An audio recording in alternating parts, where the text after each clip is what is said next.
Thank you for joining us for this episode of Take Notice, Amplifying Black Stories. I am your host, Allison Preisinger-Higgins. Take Notice, Amplifying Black Stories is a podcast exploring society, culture, and current events through conversation. We aspire to create an open, respectful, and equitable space where guests may feel free to share their truth and lived experiences. Our core values are rooted in community, connection, and personal development. Stories help us learn, relate, and grow. We are here to listen, to take notice. Thank you for being with us. I would like to show gratitude to the traditional ancestral land of the Puyallup people, past and present, on which this episode was created. I encourage listeners to research the land on which you live and are listening right now. Recognizing this is just the beginning. The more you explore, challenge, and learn, the more questions may arise, but this is how we grow and connect. On this episode of Take Notice, we continue the conversation with Elnah Jordan. Elnah has a performance coming up Tuesday, March 19th at the Royal Room in Seattle. Doors are at 6:30, shows at 7:30. You can get tickets at elnahjordanexperience.com or by visiting the Royal Room's website. So Elnah and I continue our conversation about her upcoming performance, her advocacy for the elderly, her thoughts on her music career, and life in general. If you have yet to hear part 1, be sure to check out last week's episode. Please enjoy the rest of our conversation now with Elnah Jordan.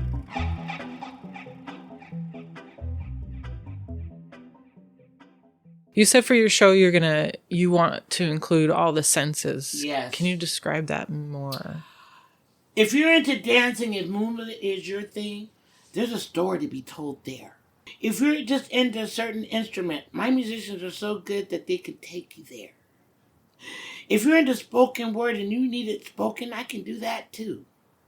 As long as I got your attention, you'll get the message. Mm-hmm. However it comes through, however you receive it. So that's what I mean by touching all the senses. You remember that moment. Even if you remember that moment, the rest of those moments are going to slip in. I like that. Yeah, because everybody learns differently and absorbs differently. Exactly. Experiences. I'm not that arrogant to think that you're going to understand what I'm saying. Hell, I don't know half the time what I'm saying. But you always feel what I'm feeling. Always. Yeah. Always when I sing. And that yeah. is my show. It took me a long time to realize that. I don't have to plan nothing. I plan the journey and the message I want to do, and now the musicians are on board, and we go up a slope, but I entertain through that. I'll do just a piano piece. I'll do just me and voice. I'll just do a cappella, whatever I need to do to take you on that journey, because it's just a journey. But this journey has so many purposes. It's actually, I'm standing totally behind this truth. Totally. There's nothing you can tell me to change my truth. Mm-hmm. And I know I'm not the only one. Right. Mm-hmm. I know that. Mm-hmm. But people have been sat down. They had people's feet on their neck. They're scared to speak, especially the elderly. They're already scared because they know their limitations. So why would you want to just terrify an elderly person and we don't take care of them either? Mm-hmm. There's some cultures that just don't do it. That's why my family and I don't get along. But I know my job is to make sure my parents are okay until they die. Regardless. Mm-hmm. I have to rise above it. Because that's my job. Yeah. They don't understand it, but I don't care. I know what I'm doing. Mm-hmm. But it won't be on their grounds. It'll be on my grounds. Yeah. But we have to all stand up. Okay, so I'm gonna also have a videotape. Mm-hmm. And then I'm gonna TikTok it and give a platform for people to speak. And because you don't have to be quiet. Mm-hmm. You don't have to say, yeah, I'm going to take it. Yeah, that's the way it is. No. Why do you think everybody's going on strike? Why do you think everybody? Because they finally got the memo. You're being enslaved. You're being used. You're making somebody else's wealth that has no intentions of sharing it with you. Not to mention it's artificial wealth because it's something they fucking created that we're killing each other over. And it's just a fucking tree. It's a piece of paper. Mm-hmm. My reality scares me. Mm. It scares me when I think like that. But I don't know, think like this? Well, I won't know until I put it out there, will I? Yeah. We're killing each other over this shit. We all know guns kill. I don't need a law to tell me that I can't carry a gun. We're dealing with the wrong issue. It's the entitlement we're dealing with. It's the fungus among us that y'all planted.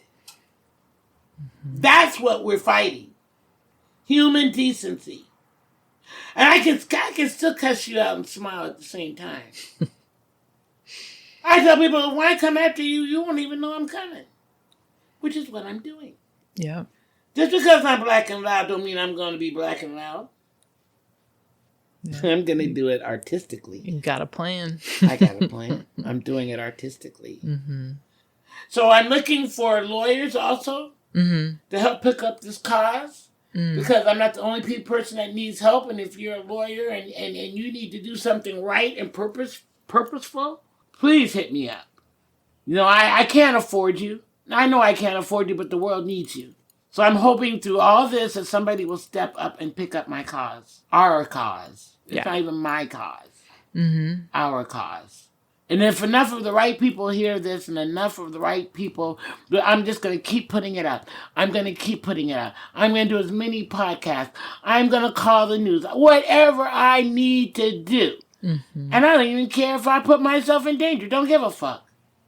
You're not going to silence me. So I think I just become an advocate without knowing it. Yeah.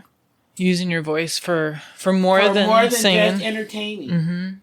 Now that I have your attention, let's talk. And I have enough followers that I know I'll be heard. Because my community they showed me this last year and a half. Yeah. See how everything is lining up? Yeah. Everything is lining up perfectly. I'm understanding the lessons I've learned. I understand why I went through it. There has to be a reason. I just don't accept it. Right. And if we quit thinking that everything is normal, no, it's not normal till you normalize it. Yeah, you don't have to accept that this is something that's just okay to happen. I heard this was normal? This is the way it is? That don't make it right. Right. Not at all. And I know, and like I said, my mottos this year, I don't receive, it's not okay. I don't agree, I'm not on demand. And I've said that a million times. And when I want to shut somebody down, I go, I got the memo. So I'm learning to speak in another way also. With keeping my integrity. Doing it. But you know what really scares me is that I'm not scared. Dangerous. That's frightening. Yeah. Because I don't know what limit I'm going to go to. But I'm ready. Yeah. If I die tomorrow, at least I tried. I just can't accept this. And I'm safe now. Don't get me wrong. I'm safe now. But I shouldn't have had to go through all that. Not at all. No. And if you did and went through all that, how many other people? And you I told you, I talked to families, and at least I'm by myself. I mean, it's me and a 4-pound dog. So I know that we're okay. I can pick her up and we're out. Right, right.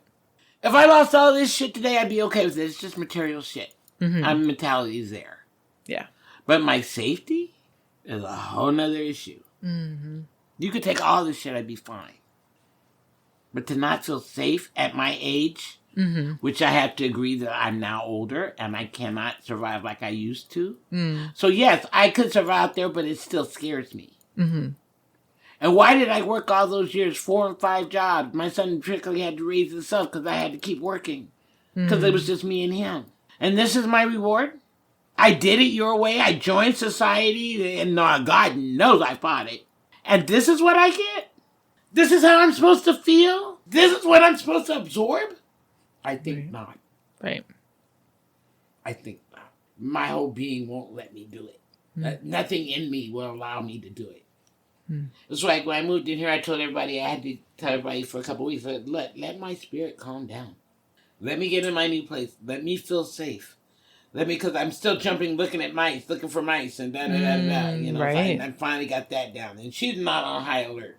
Right. Because she's been on high alert hearing them. And you know, just me not being settled, she's not settled. So it's taken a couple weeks now to just... And I worked through this whole thing. I kept saying, I lost a couple of gigs because I couldn't move. But I kept singing because if I didn't sing, I would give up.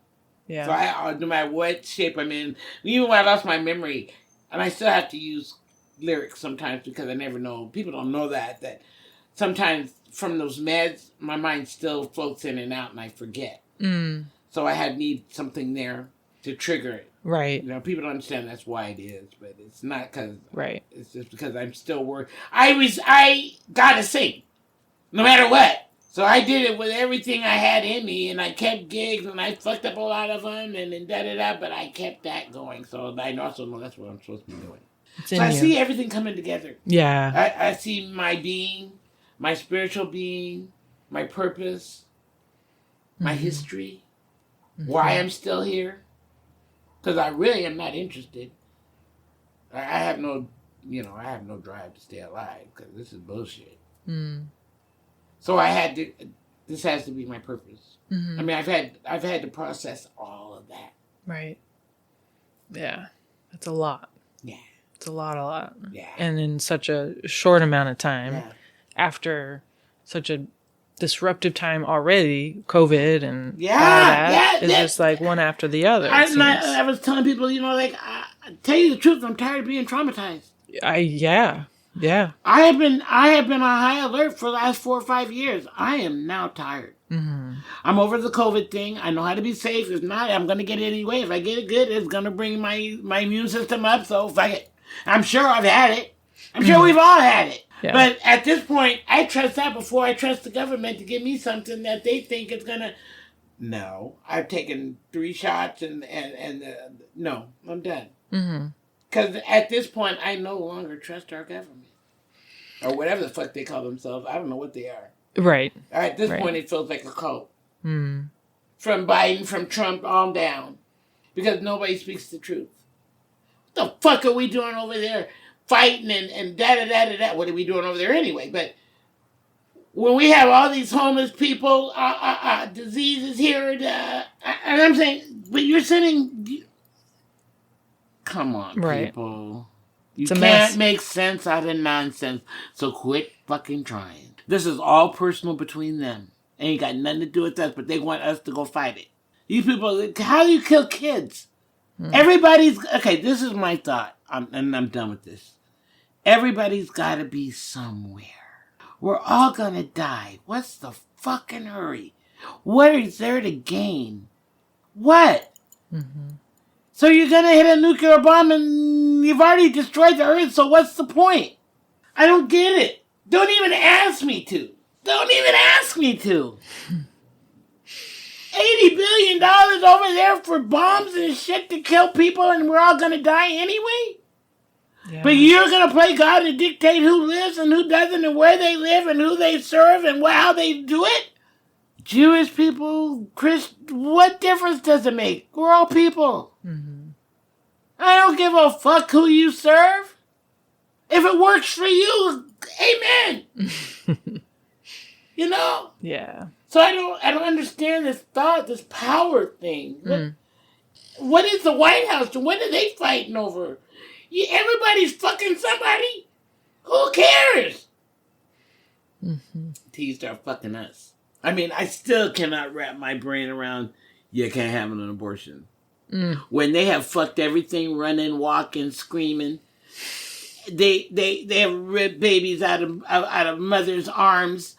That's what slavery was built on. And now you have the audacity? Slavery. That's what it is. That's all it is. It's that slave mentality, and they have survived on it. But what they don't realize, and I can talk to you like that, right or not, because it's right. For me, it's my truth. Is that it's a minority now. Now you keep fucking around, you're gonna get that revolution that you didn't think that you said was coming. But karma's a real thing. Karma's a real thing. This shit is now coming back. That's what's happening. We're imploding. It's scary, right? It's scary. That's real. So I've already made peace with God. Okay, Father, this is it. Well, let's go. Now I'm curious how this shit's going to end. Otherwise, I would have been gone. But now I'm curious. Well, what the fuck they going to do with this? I'm just curious. Yeah. I got 3 idiots with their hand on a nuclear bomb, or 6 of them. What the fuck? But what about us? We ain't got nothing to do with none of that. Mm-hmm. None of that. Who the fuck thought of creating something like that? Did we learn nothing? Japan, did we learn nothing? Right. I don't understand the power thing. I don't understand it. I don't get it.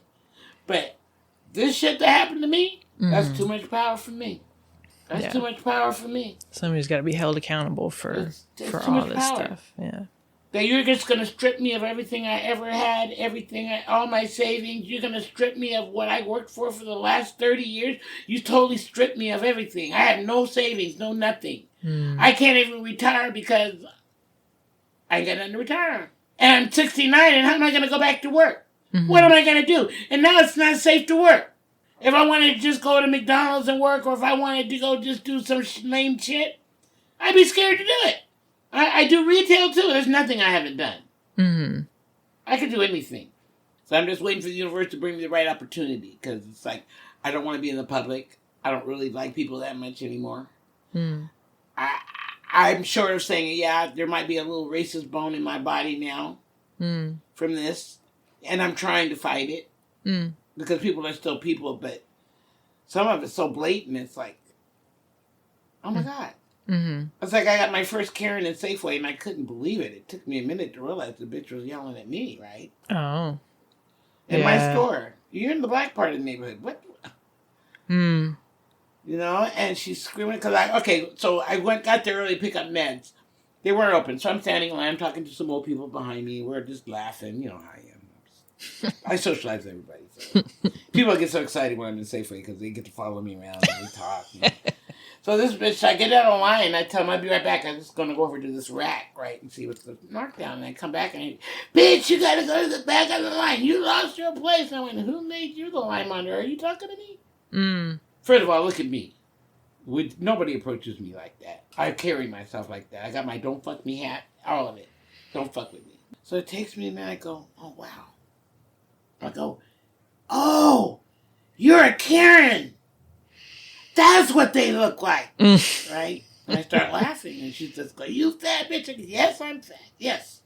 And back in the day, okay, I am from the street. I would have snatched that bitch and dragged her all the way down to the door and beat her ass outside. But I'm old. So I had to think about that. And now all this few minutes, I'm thinking about, if the police come, they're going to handcuff me first. Right? All this shit, which is why I'm in the state of mind that I'm in. So I look at her and I started singing This Little Light of Mine at the top of my lungs. And imagine, you know how loud I am in Safeway.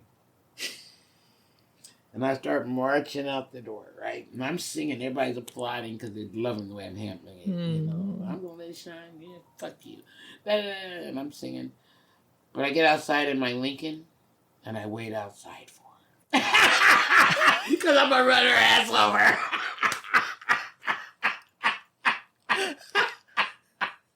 But that bitch wouldn't come out. Oh my God. There's still parts of me that are still there. I didn't get till I got out the door. Just waiting. And I stood right there in that Lincoln and I wait for her to come out. If I didn't run her over, I was going to scare the fuck out of her. But I had to keep my dignity in the store. Sounds like you did. Real talk. Real talk. Then I realized, okay, you're still a dangerous person. Okay. No kidding. Do not mess with Elnah. Right. Don't fuck with me. Okay.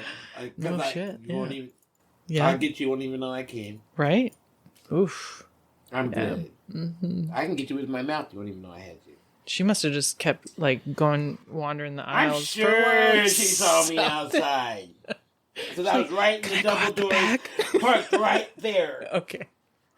With my blinkers on. Ooh, everybody had to go around me. And then everybody started coming out the store. They knew. Yeah. They also know me. You don't disrespect me like that. But, so I'm glad she did take her time because I wouldn't be in jail. Right. Yeah, that wouldn't be. But I realized, okay, I still got that killer in me. So it's like I don't even want to get a job because I don't have the mentality anymore. Right. Yeah. I don't. I could never be a waitress because you'd be wearing your food. It's one thing I would never do. I know my mentality. I know it would take 2 words or less, and I'd be fired. Yeah. I'd probably walk out. But right. There's just certain things I don't do. Yeah, understandable. Yeah. Well, I heard you singing with JR last week at the show. It was such a wonderful show, and the thing that you kept saying was that you're coloring. Yeah. You're coloring the music because you're singing background mostly. I'm doing background. And the coloring was beautiful. I mean, it was just it was nice so to sit fitting. Back and just because now everybody knows I sing loud, but I don't want to anymore. And that's from being a street musician and being outside and being in theater. Yeah. Mm-hmm. But I'm now into tones and flavors and coloring, as I call it, coloring. Because I've learned to do different things with my voice. And it's not really learning, but it's actually being aware. She just sent me the recording. Oh, good. Of the songs. Neither one of us knew what we did. Right? Isn't that... It's like the best. You're in the moment so much. Yeah. But then you can't remember later. We'll never be able to repeat it. Yeah. I'm so glad she recorded it. Yeah, really glad it was recorded. But it was also brought me back to my acoustic roots. And it actually, I cut my nails. You never see them this short. Because Justin's bringing me his guitar and I'm going to start playing. Good. Again. Yeah. Good. Because not only do I want to do this show, I want to write my own songs because there's so much in my head now. And now that I understand what I'm thinking, I didn't write before because I was scared of the words. Yeah. The vision. Yeah. Now I'm sure. Yeah, it takes time. Yeah. The process takes time and then to be able to use it. So now I'm ready. And even though I have the piano, I don't play it as well as I do the guitar. So I'll be able to, my head's more with the strings. Yeah. So it's like, okay, it's time. JR gave me that momentum to go ahead and pull it out and do it. Nice. Do you have gigs coming up between now and your March gig? I'm sure I do. Where they are, I don't know. Well, Eric and I do retirement homes. Oh, you do? Okay. Oh, I've been doing that for about 10 years. Oh, sweet. Nice. So we go entertain the old folks and see, I went full circle with caregiving. I'm still caregiving, but I'm doing it with music. Yeah. And it's such a delight to see people's memories, eyes light up and take them back and they sing with us. So we've been doing that about 10 years. That's so we great. got about 3 of those coming up. Nice. Okay. Oh, I'm doing a gig with Devon Lewis at Simply Soul on the 22nd of December. Where's Simply Soul? It's on Jackson. Okay. It's great food. Yeah. But they were in a little place, now they're in a bigger place, and now they're going to have music. So Devon's going to be booking it. So he asked me to do it. Great. I think there's a couple more, but you can always go on my webpage, Elnah Jordan Experience. Oh, yeah. That's right. Elnah Jordan Experience.com. Yeah. Okay. Yeah. So that's right. And you can always find me on Facebook. So nice. I don't always stay on top of it, but I just got an intern, so that should be better. Oh, great. Yeah, that helps. Oh, yeah. It's so hard to keep up with. It's so hard for me to keep up. That's another thing. It's very hard to keep my head straight because I have to keep changing hats. Yeah. Mm-hmm.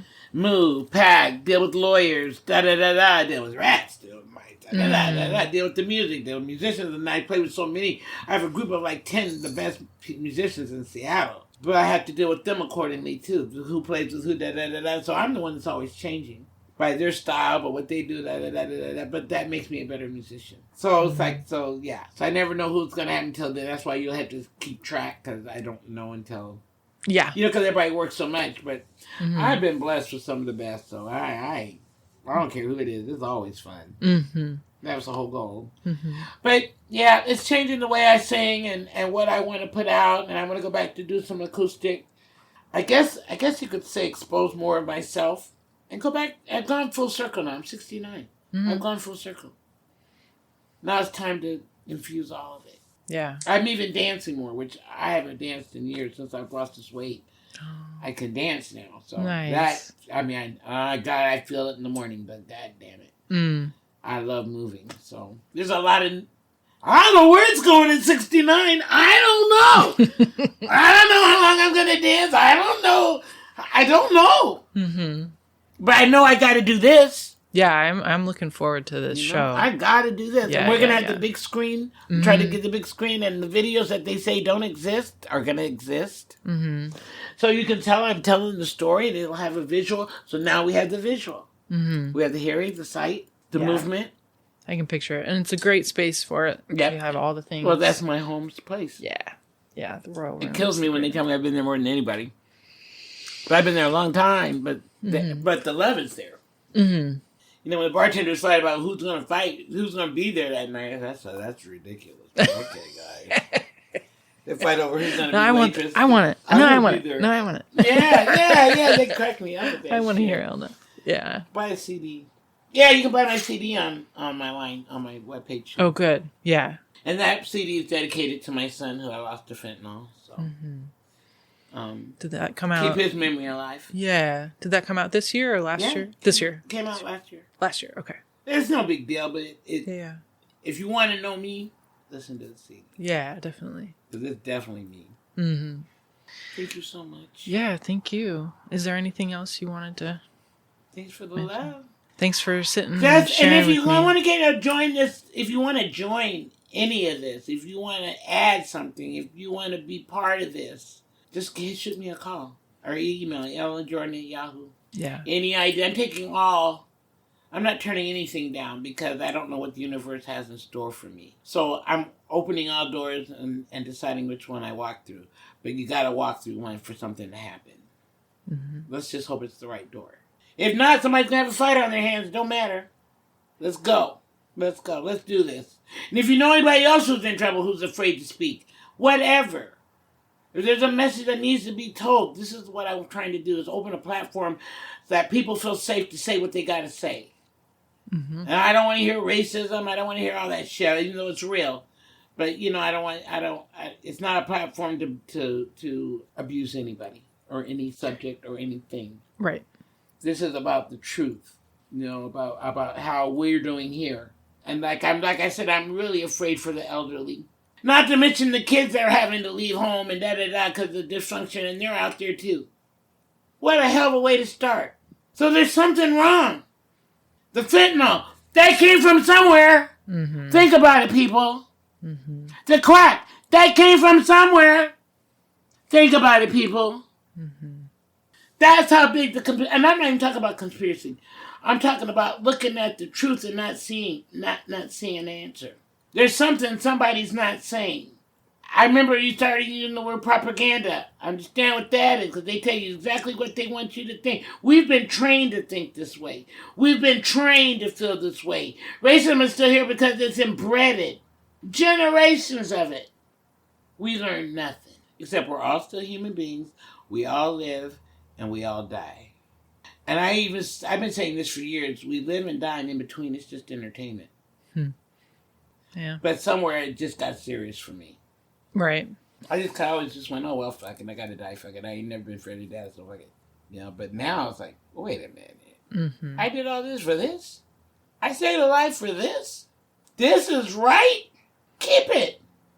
Don't want it. I don't want your millions. I feel like I dodged a bullet by not owning a house.